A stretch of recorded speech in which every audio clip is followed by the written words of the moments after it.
Então, saudações prezados acadêmicos aqui da disciplina de Algoritmos de Programação. Conforme a gente conversou, então agora a gente pega o segundo vídeo dessa introdução ao Java, onde a gente vai implementar uma classe funcionário que tem três atributos, que era nome, valor hora e horas trabalhadas, e que tem três métodos, que são os métodos de calcular salário bruto, INSS, que é 11% do bruto, e líquido, que era o bruto menos INSS.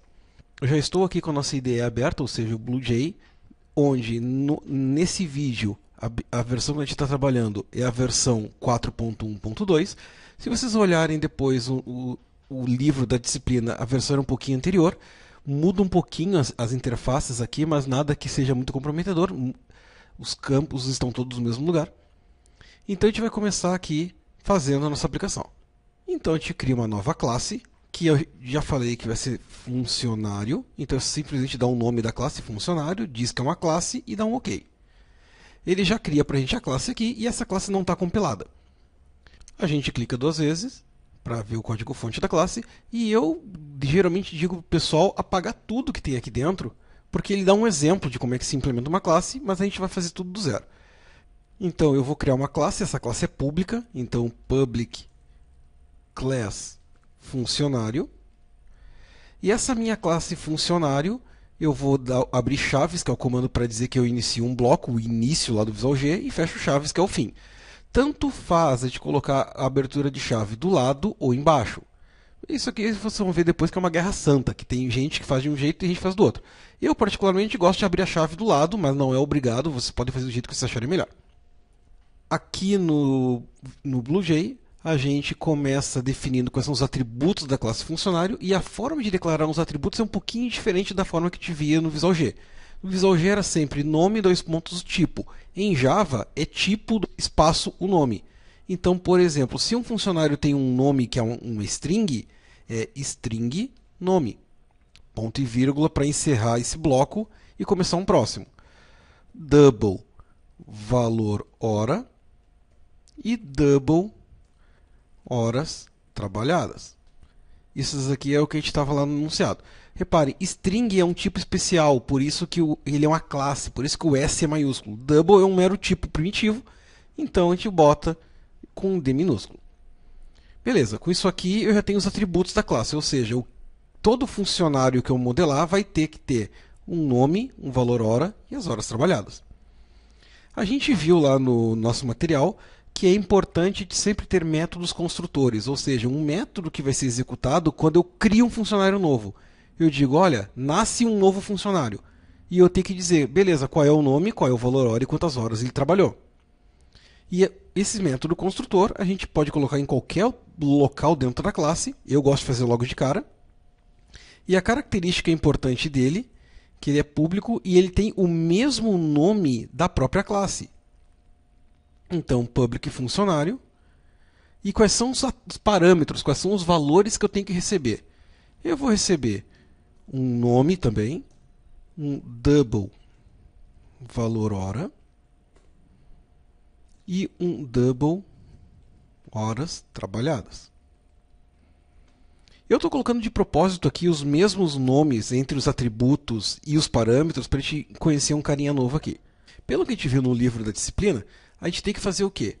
A informação de nome que foi informada lá na hora que eu instancio um objeto vai ser posta no atributo nome. Então seria algo assim, o atributo nome tem que receber o parâmetro nome. Só que isso aqui desse jeito é complicado, né? Porque o Java não vai saber o que é atributo e o que é parâmetro assim. Então a gente tem uma regrinha bem simples, que sempre que eu quero me referir a algo que é da classe, ou seja, um atributo ou um método da classe, a gente usa o this na frente. Então o nome desta classe, o nome deste objeto vai receber o parâmetro nome que eu recebi ali na minha listinha. Eu vou ter o meu valor hora, o atributo valor hora recebendo o parâmetro valor hora. E o atributo horas trabalhadas recebendo o parâmetro horas trabalhadas. Vamos compilar só para ver se não tem nenhum erro de sintaxe. Ó, até agora, classe compilada, não teve nenhum erro, beleza. Esse método construtor ele é só importante para a gente poder, depois, na hora de criar um objeto, dar os valores. Senão fica um pouquinho mais complicado. A gente já tem um exemplo desse de folha de pagamento nos primeiros exercícios lá da disciplina, então não é nada de outro mundo, a gente pode brincar aqui bem tranquilo. A gente sabe que eu tendo horas trabalhadas e o valor hora, o salário bruto é a multiplicação de um pelo outro. E esse salário bruto vai ser do tipo double, porque eu posso ter um salário quebrado. Então eu vou criar um método public que vai devolver um double. O resultado final desse método vai ser um número com vírgula, que vai se chamar calcular salário bruto. E esse calcular salário bruto não recebe nada de parâmetro, porque tudo que ele precisa já está dentro da classe. E ele simplesmente vai retornar o que eu tenho em valor hora e multiplicado por horas trabalhadas. Aqui o uso do this é opcional, porque eu não tenho no meu método ninguém com o mesmo nome de valor hora, então ele sabe que eu estou falando do atributo. Se eu tivesse uma variável ou um parâmetro chamado valor hora, aí para eu me referir ao atributo eu teria que botar o this aqui na frente. Só isso. Eu já fiz aqui o meu... Se eu multiplicar o valor hora e horas trabalhadas, eu retorno para quem me pedir esse valor o salário bruto. É importante sempre lembrar que quando a gente fala de um método, eu retorno esse valor, mas eu não sei para quem, é para quem pediu. Esse pediu pode ser uma outra classe, pode ser uma outra ferramenta, um outro sistema.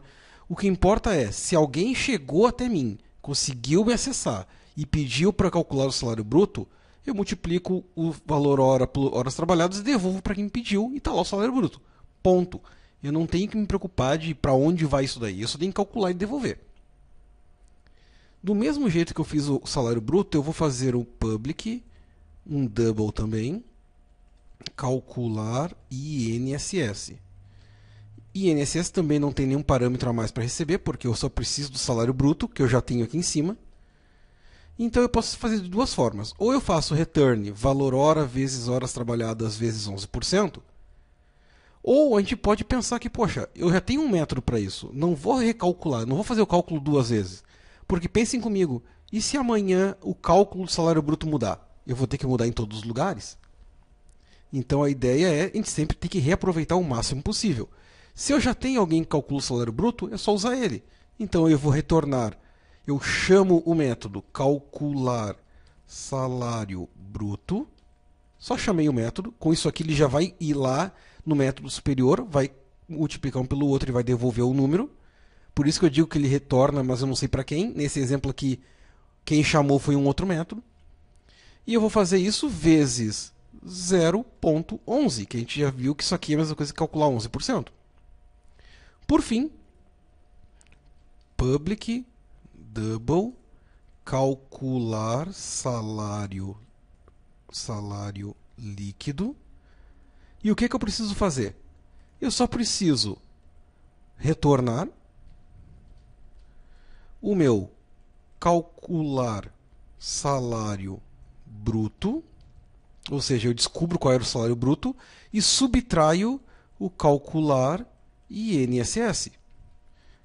Mais uma vez, eu não vou ficar refazendo os cálculos aqui, eu faço apenas uma vez, porque a ideia é eu reaproveitar o máximo possível. Se amanhã as regras do INSS mudarem, e que com certeza mudariam, que a fórmula não é para ser só essa, tem faixas, eu alterando no método calcular INSS, em qualquer lugar que use esse método vai estar atualizando sozinho.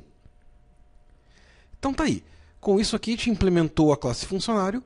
Eu vou pausar esse vídeo aqui e a gente vai fazer um terceiro só para testar se isso aqui funcionou. Eu só vou garantir que está compilando para não ter nenhum problema. A classe está compilada, é isso aí.